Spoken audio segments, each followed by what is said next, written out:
Today we are going to continue reading I Am Malala, the Young Readers Edition, with Chapter 7 on page 44, The Taliban in Swat. The Radio Mullah continued his campaign against anything he deemed un-Islamic and Western. People listened to his broadcast regularly, many to hear him announce names and make sure theirs weren't on the list. Through his illegal radio broadcasts, he encouraged parents to refuse polio vaccinations for their children. He claimed that this medical aid was not meant to help. He said it was a ploy by Western countries to harm Muslim children. But he wasn't just interfering with healthcare and speaking out against girls' schools. He was also threatening barbers who offered so-called Western haircuts and destroying music stores. He persuaded people to donate their jewelry and money, and he used the funds to make bombs and train militants. We had seen Fazlullah's followers with their long hair and beards, dressed in black turbans and white shalwar kameez in the small towns on the way to visit our family in the mountains. His men carried guns and walked menacingly through the streets. But even though we had not seen his men in Mingora proper, we felt his presence. It was as if he spoke from the heavens, casting a dark cloud of fear over our valley. The police tried to stop him, but his movement was only getting stronger. In May 2007, he signed a peace agreement with the government, saying that he would stop his campaign against polio vaccinations and girls' education, as well as his attacks against government property, and the government would allow him to continue his broadcasts. In July, everything changed. Around the time of my 10th birthday, the Pakistani army led a siege of a women's madrasa in Islamabad, our nation's capital. A group of militants that had been taking an active stance against the government had now taken hostages and hidden inside the madrasa of Lad Masjid, or the Red Mosque.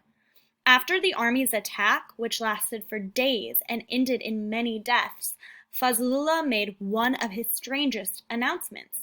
He declared war on the government and called for people to rise up in violence. The peace treaty he had signed became nothing more than a memory. But the government ignored him like an annoying fly, and it ignored us too, the people in Swat who were under his thumb. We were angry with our government and angry with these terrorists for trying to ruin our way of life. But my father said our family should do its best to ignore them as well. We must live a full life, if only in our hearts, he said. And so, as usual, our family dinner conversations were about things of the mind, Einstein and Newton, the poets and the philosophers, and as usual, my brothers and I fought over the remote, over who got the best grades, over anything and everything. Somehow I could ignore the Taliban, but I could not ignore these two annoying characters. Fighting with your brothers, I told my father, is also part of a full life. Soon Fazlullah joined forces with Tehreek-e-Taliban Pakistan, TTP, or the Pakistan Taliban, and announced that women were banned from public places. The males in the family should enforce this order, he said, and keep tight control over their families, or be punished themselves. Within 6 months, the streets became strangely absent of women because they were afraid to go out to do their shopping. The DVD shops that sold Bollywood films and children's movies pulled down their shutters and went out of business. Fazlullah claimed that watching movies and TV shows was a sin because it was meant that women would look upon men and men would look upon women who were forbidden to them. Under the threat of his followers, people were terrified. Some took their TVs, DVDs, and CDs to the public square, where the Radio Mullah's men set them on fire. Stories spread that his men were patrolling the streets in pickup trucks, shouting his orders from megaphones. Then we heard that his followers were listening at people's doors. If they heard a TV, they bashed the door in and then smashed the TV to bits. After school, my brothers and I cowered in front of our beloved TV, the volume turned down to a whisper. We adored our shows and didn't understand how wrestlers with funny names and a little boy with a magic pencil were so bad. but every time there was a knock on the door, we jumped. When our father came home one night, I asked him, Abba, will we have to burn our TV as well? Eventually, we moved our TV to a closet. At least if strangers came to the door, they wouldn't see it. How had this happened? How did an unschooled fanatic turn himself into a kind of radio god? And why was no one prepared to defy him? Through it all, the Cushall school carried on as usual. A few more of our classmates dropped out, but the rest of us appreciated our schooling all the more. Our class even had a discussion. The government may not be behaving as it should, but could we run our classroom a bit more like a democracy? We hit on an idea. Since the most studious girls always sat up front, we would switch seats every week. If you got to the front row one week, you'd find yourself in the back the next. It was a bit of a game, but it was our small way of saying that all girls and all people are equal. But beyond the walls of our school, Mingora had become like a prison. Banners that read, "Women Not Allowed," were strung up at the entrance to the market. All music and electronics shops were shut down. Fazlullah even outlawed an old-fashioned children's game called Karam, where we flicked discs across a wooden board. He had started announcing the names of schoolgirls on his radio show. Miss So-and-so has stopped going to school and will go to heaven, he said, or Miss So-and-so has left school and I congratulate her parents. My mother now insisted that I never walk to school by myself for fear that I would be seen alone in my school uniform by the Taliban. Every day I noticed that a few more of our classmates were missing, and every night on his radio show, Fazlullah kept up his tax, saying that girls who went to school were not good Muslims, that we would go to hell. One day, one of our teachers went to my father and said he would no longer teach girls. Another said he was leaving to help Fazlullah build a religious center. It was a dark day. The Cushall school, which had always been our refuge, had fallen under the shadow of the radio mullah.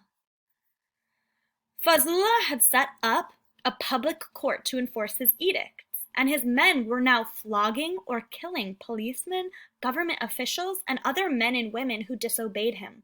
Hundreds gathered to watch the floggings, shouting, Allahu Akbar, God is great, with each lash. Sometimes, people said, Fazlullah arrived at the proceedings galloping in on a black horse. Much of Fazlullah's justice was exacted in the dead of the night. Later in his reign of terror, violators were dragged from their homes and killed. Their bodies would be displayed in the green square the next morning. Often a note was pinned to the body. This is what happens to spies and infidels. Or, do not touch this body until 11 a.m. or you will be next. Before long, people had a new name for the green square. They started calling it the Bloody Square. I shuddered to hear these stories. What was becoming of my city? What would become of us? God, I said when I went to bed, I know you are busy with many, many things around the world, but do you see what's happening here in Swat? One night I overheard my parents talking in hushed voices. You must do it, my mother said. To be afraid is no solution. I will not go without your blessing, my father said. God will protect you, she said, because you are speaking the truth. I stepped out of my hiding place and asked what was going on.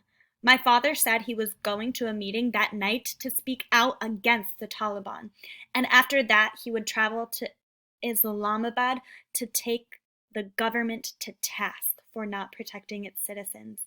My father, a simple principal, was taking on the two most powerful and dangerous forces in the country, and my mother was standing by him.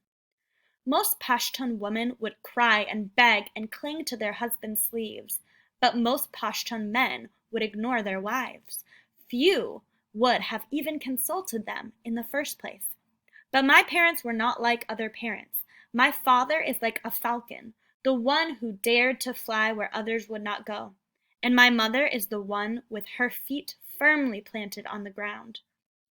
For my part, I took on the job of locking the house each night when my father was away.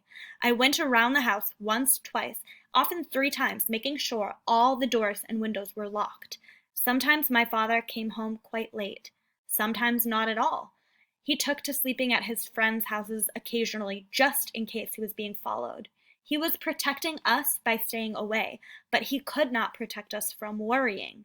Those nights I heard my mother praying until all hours.